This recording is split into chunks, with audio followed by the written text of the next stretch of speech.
নবীকে সম্মান করেন শুধু কোরআনের কারণে, এই দুনিয়াতে আপনি সম্মান না পাইলেও কোরআনওয়ালার সম্মান দেওয়া শুরু করেন, কোরআনওয়ালাকে আপন মনে করা শুরু করেন, আল্লাহ কবরে কোরআনকে আপনার মাথার কাছে পাঠিয়ে দিবে। রাসূল হাদিসের ভিতরে বলেছেন, ইদা উদিয়াল মাইয়িতু ফি কবরিহি, কবরের ভিতরে যখন মাইয়িতকে রাখা হয়, জাল কুরআনু ইনদা রাসিহি, কোরআন তখন বান্দার মাথার কাছে গিয়ে বসে থাকে।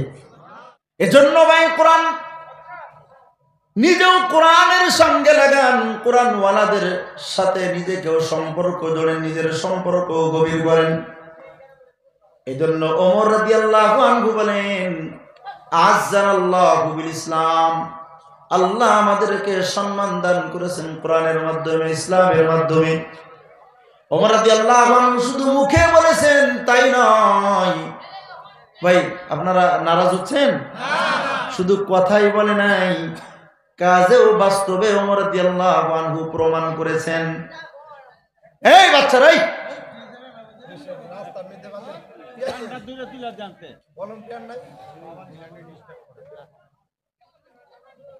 বলেন তো, মুসলমানদেরকে সম্মান দিয়েছেন কে? আল্লাহ। কিসের মাধ্যমে দিয়েছেন বলেন? কোরআনের মাধ্যমে দিয়েছেন। ওমর রাদিয়াল্লাহু আনহু বলেন, আযযানাল্লাহু বিল ইসলাম, ইসলামের দ্বারা আল্লাহ আমাদেরকে সম্মান দান করেছেন। এটা শুধু মুখেই উনি বলেছেন এমনটা না, খিলাফতের দরবারেও যিনি কোরআনওয়ালা ছিল ওমর রাদিয়াল্লাহু আনহু তার সম্মান দিতেন সবথেকে বেশি। যার ভিতরে কোরআন বেশি, ওমরের কাছে তার সম্মান বেশি। খিলাফতের দরবারে কিবারে সাহাবায়ে কেরাম, বুড়া বুড়া সাহাবায়ে কেরাম, বৃদ্ধ বৃদ্ধ সাহাবায়ে কেরাম, বড় বড় সাহাবীরা নিচে বসে থাকতেন। আর কোরআনের মাঝে সব থেকে বেশি পারদর্শী একজন সাহাবী ছিলেন, যিনি কোরআনটা সব থেকে বেশি বুঝতেন। সাহাবীদের ভিতরে অনেক ভাগ ছিল, কোন সাহাবী বেশি ফিকা বুঝতেন, কোন সাহাবী বেশি হাদিস বুঝতেন, কোন সাহাবী বেশি কোরআন বুঝতেন। সব সাহাবীদের ভিতরে একজন সাহাবী যিনি নবীজির সরাসরি দোয়া পাইছেন, শুনবেন না? নবীজির আপন চাচাতো ভাই হযরত আব্দুল্লাহ ইবনে আব্বাস রাদিয়াল্লাহু আনহু। আব্বাস রাদিয়াল্লাহু আনহু নবীজির চাচা, উনার সন্তান আব্দুল্লাহ নবীজির সরাসরি দোয়া পাইছেন। একটা দোয়া নবীজি দোয়া করেছেন, আল্লাহ আল্লাহুম্মা আল্লিমহুল কিতাব ওয়া ফাক্কিহু ফিদ্দীন, আল্লাহ আমার চাচাতো ভাই আব্দুল্লাহকে তুমি কোরআন নিজে শিক্ষা দাও আর তার দ্বীনের গভীর ইলম তুমি দান করে দাও। এই দোয়াটার পিছনে একটা খেদমত আছে, বলবো বলবো বলবো নবীজি আলাইহিস সালাতু ওয়াস সালাম বাথরুম থেকে বের হয়ে সাথে সাথে উযু করতেন, উযুর পানি তালাশ করতেন। তো উযুর পানি দূরে থাকলে নবীজি আলাইহিস সালাম বাথরুম থেকে বের হয়ে সাথে সাথে আগে তায়াম্মুম করতেন। সাহাবায়ে কেরাম জিজ্ঞাসা করতেন, ইয়া রাসূলুল্লাহ তায়াম্মুম করেন যে, পানি তো ওই যে। নবীজি বলেন, এইটুক জায়গা যাইতে যাইতে আমি যদি নাপাক হালতে মারা যাই, আগে তায়াম্মুমের মাটি তালাশ করে তায়াম্মুম করে তারপরে উযুর জায়গায় যাইতেন। আব্দুল্লাহ ইবনে আব্বাস ছোট্ট মানুষ, আব্দুল্লাহ ইবনে আব্বাস রাদিয়াল্লাহু আনহু দেখছেন যে নবীজি বাথরুম থেকে বের হয়ে সাথে সাথে উযুর পানি তালাশ করেন। আব্দুল্লাহ ইবনে আব্বাস রাদিয়াল্লাহু আনহু একটা লোটার ভিতরে পানি নিয়া বাথরুমের কাছাকাছি রেখে দিয়েছেন, নবীকে যেন আর তায়াম্মুম করা না লাগে, সাথে সাথে যেন পয়গম্বর যেন উযুর পানিটা পেয়ে যায়। আমরা তো আমাদের সন্তানরা হুজুরদের খেদমত করলে আমরা নারাজ হই। দেখেন খেদমতের বরকতটা দেখেন। আল্লাহর পয়গম্বর বাথরুম থেকে বের হয়েই যখন উযুর পানি পাইলেন, নবীজি খুশি হয়ে গেছেন। জিজ্ঞাসা করলেন, কে পানি রাখছে? সব সাহাবায়ে কেরাম ভীতু সন্ত্রস্ত হয়ে গেল। ছোট্ট ছোট্ট, এই তোমাদের বাবা মা কি আছে দুনিয়াতে বেঁচে? এই বাবারা, এই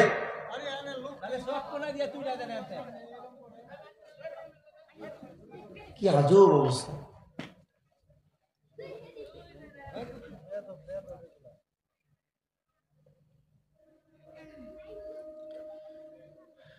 আল্লাহ আমাদের সবাইকে বুঝ দান করেন।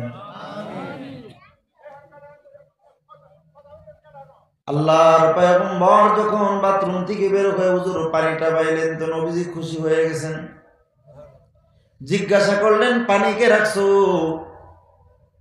আব্দুল্লাহ ইবনে আব্বাস রাদিয়াল্লাহু আনহু গুটি গুটি পায়ে এসে ছোট্ট করে বলে, ইয়া রাসূলুল্লাহ, আমি রাখছি। নবীজি খুশি হয়ে আব্দুল্লাহ রাদিয়াল্লাহু আনহুর মাথায় হাত দিয়া বলে, আল্লাহুম্মা আল্লিমহুল কিতাব ওয়া ফাক্কিহু ফিদ্দীন। আল্লাহ তুমি যে আমার কোরআন দান করছো, আল্লাহ এই কোরআনের ইলমটা তুমি নিজেই আব্দুল্লাহকে শিক্ষা দিয়ে দাও। ইয়া দুয়ার বরকতে আব্দুল্লাহ রাদিয়াল্লাহু আনহু রাইসুল মুফাসসিরিন, যত সাহাবী তাফসীর করতেন কোরআনের সবথেকে বড় তাফসীর কারক হয়েছেন আব্দুল্লাহ। আব্দুল্লাহ রাদিয়াল্লাহু আনহু সবথেকে বেশি কোরআন বুঝতেন, সবথেকে বেশি কোরআনের তাফসীর জানতেন। এজন্য ওমরে ফারুক রাদিয়াল্লাহু আনহু বলেন, ও সাহাবী, আল্লাহ ইসলামের দ্বারা কোরআনের দ্বারা আমাদেরকে সম্মানিত করেছেন, আমাদেরকে সম্মান দান করেছেন আল্লাহ কোরআনের দ্বারা। এজন্য ওমরে ফারুক রাদিয়াল্লাহু আনহু আব্দুল্লাহ রাদিয়াল্লাহু আনহু যেহেতু ছোট মানুষ ছিলেন, ওমর রাদিয়াল্লাহু আনহু খিলাফতের দরবারের ভিতরে একটা উঁচু জায়গা বানাইছিলেন। উঁচু জায়গা, কি জায়গা? বড় বড় বৃদ্ধ বৃদ্ধ সাহাবা একরাম নিচে বসা থাকতেন। হযরতে উসমান রাদিয়াল্লাহু আনহুর মতো সাহাবী নিচে বসা থাকতেন, আলী রাদিয়াল্লাহু আনহুর মতো সাহাবী নিচে বসা থাকতেন, আব্দুর রহমান ইবনে আউফের মতো সাহাবী নিচে বসা থাকতেন, আব্দুল্লাহ ইবনে মাসউদ নিচে বসা থাকতেন। কিন্তু ওমরে ফারুক রাদিয়াল্লাহু আনহু ওই ছোট্ট বালক আব্দুল্লাহ ইবনে আব্বাসকে উঁচু জায়গায় বসায় রাখতেন। আরে ভাই, এমন যদি বৈষম্য হয় তাহলে নিজের কাছে একটা প্রশ্ন জাগে না, যে আমরা নবীজির কাছে এতদিন ছিলাম, আমরা এত বড় বড় মানুষ, আমাদের উপরে ছোট্ট একটা মানুষকে উঠায় রাখে কে? এরকমটা প্রশ্ন আসে না? আসে না? ওমর ফারুক রাদিয়াল্লাহু আনহু বুঝতে পারলেন যে সাহাবীদের মনের ভিতরে প্রশ্ন।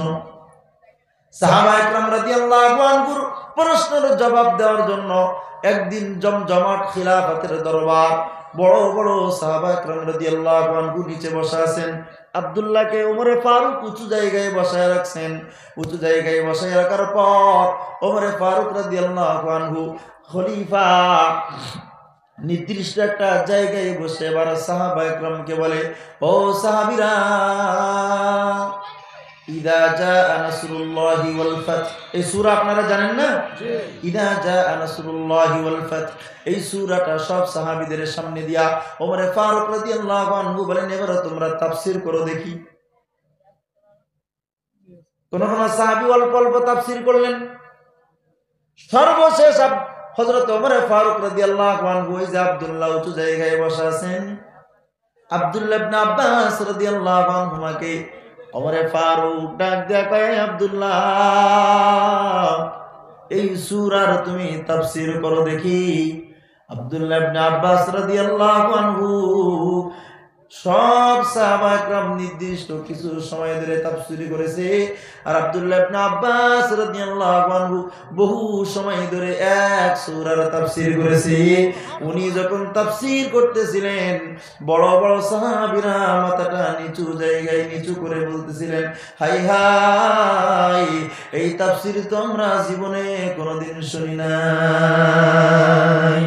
আব্দুল্লাহ ইবনে আব্বাস রাদিয়াল্লাহু আনহু বলেন, ও সাহাবীরা, তোমরা এই সূরা পে কে কি বুঝছো আমি জানি না, তবে শুনে নাও, এই সূরাটা নাজিল যখন হয়েছে, এই সূরাটা নাজিল হওয়ার ভিতরেই আল্লাহ তার রাসূলকে ইশারা করেছেন, পয়গম্বর, দুনিয়ায় আর বেশি দিন থাকা যাবে না, আপনার সময় কম হয়ে আসছে, আপনাকে ওই জগতে ইন্তেকাল করা লাগবে। এই তাফসীর যখন আব্দুল্লাহ ইবনে আব্বাস করেছেন, সাহাবা একরাম তাজ্জুব হয়ে গেছে, আয়াতের সূরার অর্থটা বললে আপনারা বুঝবেন। ইদা জাআ নাসরুল্লাহি ওয়াল ফাত, ও নবী, যখন আল্লাহর সাহায্য আসবে আর বিজয় আসবে, আপনি দেখবেন ওয়ারাআইতান নাসা, সব মানুষদেরকে আপনি তখন দেখবেন ইয়াদখুলুনা ফি দীনিল্লাহি আফওয়াজা, জামাত জামাত হয়ে মানুষ দ্বীন ইসলামের ভিতরে দাখিল হচ্ছে। ফাসাব্বিহ বিহামদি রাব্বিকা ওয়াস্তাগফির, ও পয়গম্বর, আল্লাহর পবিত্রতার সাথে তার প্রশংসা আপনি করতে থাকেন। ওয়াস্তাগফির, আর আপনার নিজের জন্য আপনি ইস্তিগফার করতে থাকেন। আল্লাহর কাছে আপনার দরজা বুলন্দ হওয়ার জন্য, বাড়ার জন্য আপনি আল্লাহর কাছে ইস্তিগফার করতে থাকেন। ইন্নাহু কানা গফফার, তিনি আল্লাহ, তিনি গফুর, তিনি ক্ষমা করনেওয়ালা। গফফার, তিনি বারবার ক্ষমা করনেওয়ালা। ওই যে রাসূলের কাছে যখন আল্লাহ বলেছেন, যখন সাহায্য আসবে, যখন বিজয় আসবে, মানুষ ইসলামে জামাতে জামাতে দলবদ্ধ হয়ে যখন দাখিল হবে, আব্দুল্লাহ ইবনে আব্বাস বলে এই কথার দ্বারা আল্লাহর পয়গম্বরকে ইশারা করেছেন, নবী গো, বেশি দিন আর দুনিয়াতে আপনার থাকার সময় নাই, সময় কমে আসছে, মানে ইসলামের বিজয় অতি তাড়াতাড়ি হয়ে যাবে। ওমর ফারুক রাদিয়াল্লাহু আনহু এই জন্য এই ছোট্ট সাহাবী আব্দুল্লাহ ইবনে আব্বাসকে উঁচু জায়গায় বসায় রাখতেন কোরআনে কারীমের ইজ্জতে। কারণ ও মুসলমান, দেখাও, যতদিন তুমি আমি কোরআনের ইজ্জত করব, যতদিন কোরআনওয়ালাদের ইজ্জত তোমার আমার ভিতরে থাকবে, আল্লাহর কসম দিয়ে বলি, দুনিয়ার ভিতরে এত রক্তপাত হবে না, দুনিয়ার ভিতরে এত লাশ পড়বে না, দুনিয়ার ভিতরে মুসলমান তার সম্মান হারাবে না, দুনিয়ার ভিতরে মুসলমান তার ইজ্জত হারাবে না, মুসলমান তার কর্তৃত্ব হারাবে না।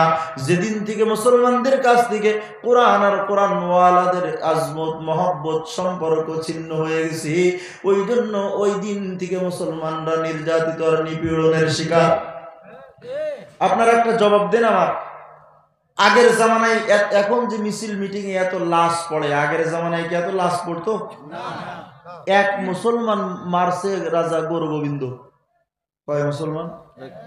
বুঝতে পারছেন? এক মুসলমান রাজা গৌরগোবিন্দ সিলেটে মারছে, হিন্দু রাজা গৌরগোবিন্দ যখন এক মুসলমানকে মারছে, ইয়ামান থেকে হযরত শাহজালাল রহমতুল্লাহ আলাইহি এক মুসলমানের রক্তর বদলা নেওয়ার জন্য ইয়ামান থেকে আসছে।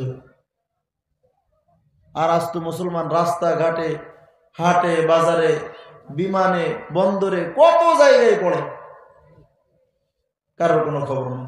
কেন? মুসলমানদের কাছে কোরআনের ইজ্জত নাই, আজমত নাই, কোরআনওয়ালাদের মহব্বত নাই। এ দেখেন না, আর একটা বদমাইশ গ্রুপ বের হয়েছে এখন, তাবলীগের নাম দিয়ে সাদের মুরিদ হয়ে উলামা ইকরামের বিরুদ্ধে এখন ষড়যন্ত্র করে মিছিল মিটিং এ নামে। কথা হয় না কেন? নামে না। উলামা ইকরামের চোখের পানি ফেলায়েন না, উলামা ইকরামের সঙ্গে বেয়াদবি করেন না। ফলাফল ভালো না, ইতিহাস সাক্ষী, কোরআন হাদিস পড়ে আমরা সাক্ষী। উলামা ইকরাম এখনো পর্যন্ত তোমাদের জন্য বদদুয়া করে না, এখনো বদদুয়া করে না। 2018 সালে এপ্রিল মাসের 1 তারিখে ওরা টুঙ্গির ময়দানটাকে রক্তাক্ত করেছিল আমাদের তালেবে ইলমদের রক্তের দিয়ে। আমি আবু জেহেল দেখি নাই, তবে এতোয়াতি দেখছি। আমার নিজের আপন চাচা তো নানা আর কি, নানার ভাই কি হয়, নানা হয় না, আমার চাচা তো নানা প্যারালাইসিস হয়েছে, এতোয়াতি প্যারালাইসিস হয়েছে। আগে তো দেখা হইলে নানা ভাই কেমন আছো, এখন কথাও বলতে চাই না, দেখে না দেখার ভান করে আর একদিকে জায়গা। তো প্যারালাইসিস হয়েছে, আত্মীয় তো না, সম্পর্ক না। মা আর আমি গিয়েছি দেখতে, এতদিন কিন্তু কথা বলতে পারে নাই, নড়াচড়াও করতে পারে নাই, যেমনি শুয়ে রাখছে ওইভাবে শুয়ে আছে। আমি আমার মা গিয়েছি, যাওয়ার পরে যে ব্যক্তি কথাই কইতে পারে নাই, আমি যেহেতু এতআতি করে এতআতি আমি নানারে খুব মহব্বতের সাথে আমি মাথায় মুখে হাত দিয়ে বললাম, নানা এখন কি একটু উলামা ইকরামের সাথে চলা যায় না? আমি আবু জেহেলকে তো আর দেখি নাই যে আবু জেহেল নবীজির সঙ্গে কি ব্যবহারটা করতো। আপনারা হারিকেন দেখছেন? হারিকেন নিবাইছেন কোনোদিন? মুরব্বীরা নিবাইতে পারেন, এখন তো ডিজিটাল বাংলাদেশ আমাদের উপহার দিয়ে গেছে। তো যখন নিবান তখন ফু দিলে একটা আলো দেখবেন আগে যেমন জ্বলতেছিল তার থেকে বেশি জোরে জ্বলে, এরপর আবার নিভে যায়।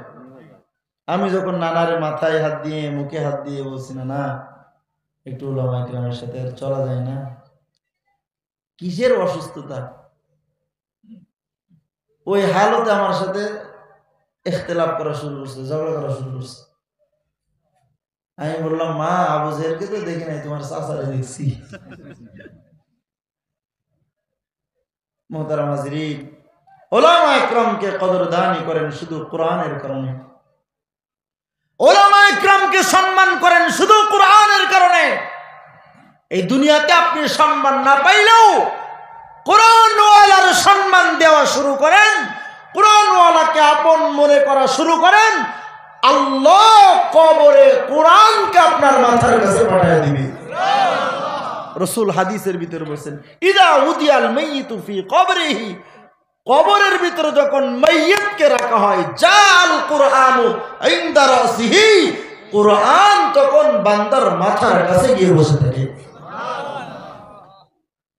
তোমার যদি সম্পর্ক কোরআন ওয়ালার সাথে না থাকে, তোমার সম্পর্ক যদি কোরআনের সাথে না থাকে, একজন মানুষের জন্য একজন তালেবে ইলমের বুকে লাথি মারো, একজন সাদের দিকে তাকায়া কোরআনওয়ালা আলেমদের বিরুদ্ধাচরণ করো, খোদার কসম কোরআনের সাথে শুধু এলেমের কারণে যদি তুমি আলেমকে অপছন্দ করো, শুধু এলেমের কারণে যদি কোরআনকে অপছন্দ করো, আল্লাহর কসম আবু জেহেলের মতো বেঈমান হয়ে মরতে হবে।